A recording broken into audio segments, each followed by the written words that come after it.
My dad told me a popular story. I'm sure you heard about this before. It's about the pot of the community. My dad would call it the pot of Africa. But I'm going to generalize this because I think it applies to so much that of what's happening in our communities and our societies. Now, I hope all of you know about the three-legged pots.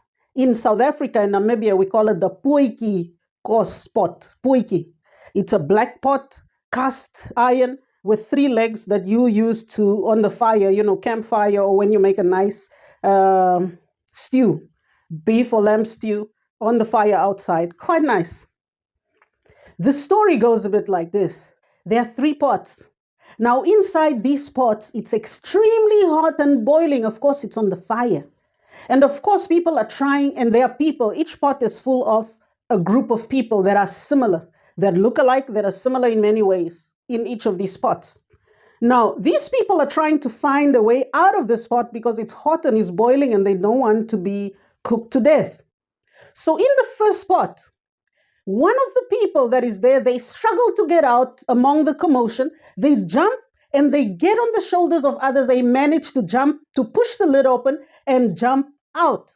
And when they do that, they actually help the other people and they form a human ladder so that they could remove everybody out of that pot, and then they destroy this pot so that nobody ever can get in this pot again, because it's just something awful and it provides stagnation and it destroys lives and it's just evil. So they work together to get out of the pot, and they work together to destroy the pot when everybody is out, so no one else can be trapped here.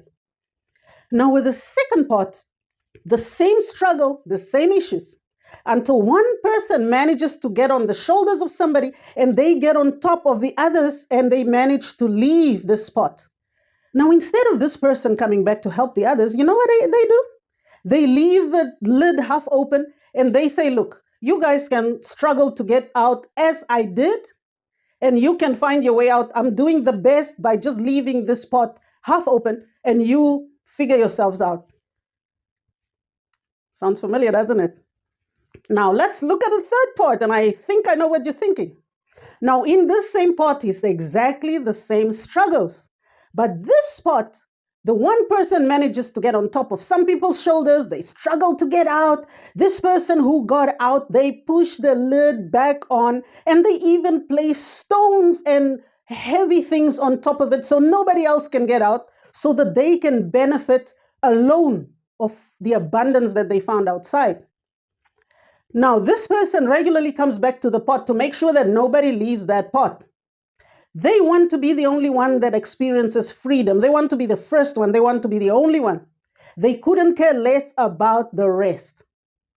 After all, they can come out themselves. If they struggle enough and push themselves to the limit, they might just come out. Now, in the same way, there are certain type of people in this world.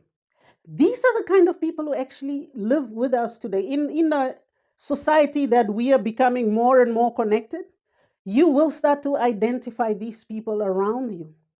So these people, of course, what they do comes from the spiritual realm and it manifests in the physical realm. That means that these people see in the spirit. I'm sure that they had access to the idea of the blessing that was for you.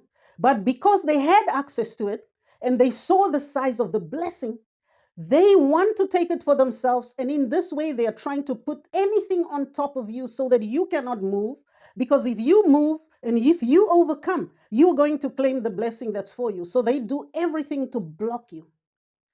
If they can't take it, then they want to manipulate it so that they can become part of this blessing when it becomes activated in real life. So they do hang around you in the name of friends or acquaintances or close people to you. They position themselves in your life so that it seems that they are the givers of what's good in your life. In other words, they want to take the place of God in your life. Have you seen how when people are famous, suddenly there are groups of people, sometimes they call them groupies in music. There are people that do accumulate around them, and they seem to be your best friend. They know everything about them. They know their childhood, how they grew up, the school, and so on. Have you seen how people get when this happens? people who knew them from way back, like 30 years ago. They suddenly show up and want to be connected and want to be friendly, befriend you on Facebook, Instagram, TikTok. They follow you, they comment on everything you do. They want to be so connected to you.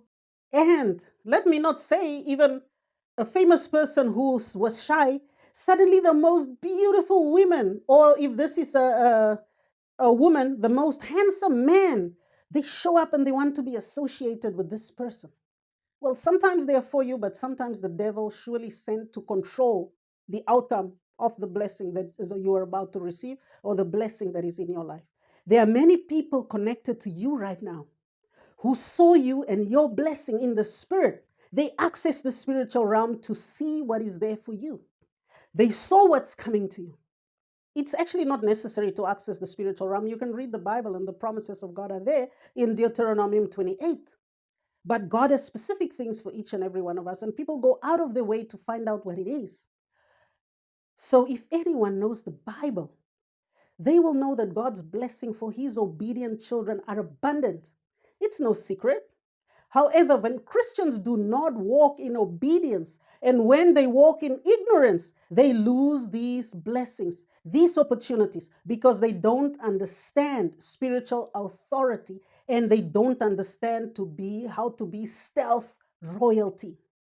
I will repeat that. Stealth royalty. Move in silence.